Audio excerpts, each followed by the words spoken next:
semuanya. Jadi, pada 1 Februari 2021, militer Myanmar melakukan kudeta terhadap pemerintahan sipil yang dipimpin oleh Aung San Suu Kyi. Peristiwa ini memicu krisis politik dan kemanusiaan yang berkepanjangan, mulai dari demonstrasi besar-besaran hingga jatuhnya banyak korban sipil. Sebagai anggota ASEAN, Myanmar seharusnya mendapatkan dukungan penyelesaian konflik dari organisasi regional tersebut. Namun, hingga saat ini konflik masih berlangsung dan belum menunjukkan penyelesaian yang signifikan. Hal ini menimbulkan pertanyaan penting, yaitu mengapa ASEAN sebagai organisasi regional justru mengalami kesulitan dalam menyelesaikan konflik Myanmar. Dalam menganalisa kasus ini, kami menggunakan konsep organisasi internasional dan ASEAN Way. Organisasi internasional dibentuk untuk memfasilitasi kerjasama antar negara serta membantu penyelesaian konflik. Namun, efektivitas organisasi sangat bergantung pada komitmen negara anggotanya. Selain itu, ASEAN memiliki pendekatan khas yang dikenal sebagai ASEAN Way, yaitu mengutamakan musyawarah, konsensus, dan prinsip non-interference atau tidak mencampuri urusan dalam negeri negara anggota. Prinsip inilah yang sering dianggap menjadi salah satu penyebab utama ASEAN sulit bertindak lebih tegas terhadap Myanmar. Dari perspektif hubungan internasional, terdapat 3 faktor utama yang menyebabkan kenapa ASEAN sulit menyelesaikan konflik di Myanmar.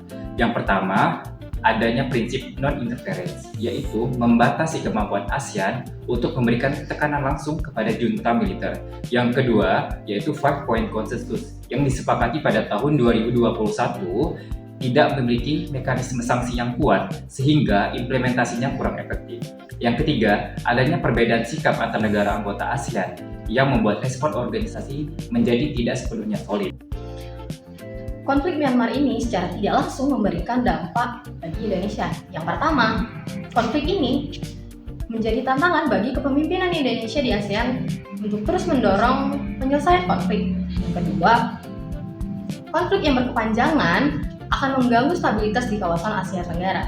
Yang ketiga, kegagalan ASEAN dalam menyelesaikan konflik di Myanmar akan menurunkan kredibilitas organisasi ini di mata internasional. Oleh karena itu, Indonesia memiliki kepentingan untuk terus mendorong terciptanya perdamaian dan stabilitas di Myanmar.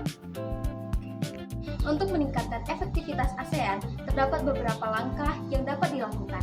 ASEAN perlu memperkuat implementasi 5-point consensus melalui mekanisme yang lebih jelas. Selain itu, kerjasama dengan Perserikatan Bangsa-Bangsa dan organisasi internasional lainnya juga perlu ditingkatkan. ASEAN juga perlu mendorong dialog yang melibatkan seluruh pihak yang terlibat dalam konflik Myanmar agar tercipta solusi yang lebih inklusif dan berkelanjutan. Sebagai kesimpulan, ASEAN mengalami kesulitan dalam menyelesaikan konflik Myanmar karena adanya prinsip non-interference, lemahnya mekanisme penegakan keputusan, serta perbedaan kepentingan antar negara anggota. Meskipun ASEAN telah mengeluarkan 5-point consensus, implementasinya masih menghadapi berbagai hambatan.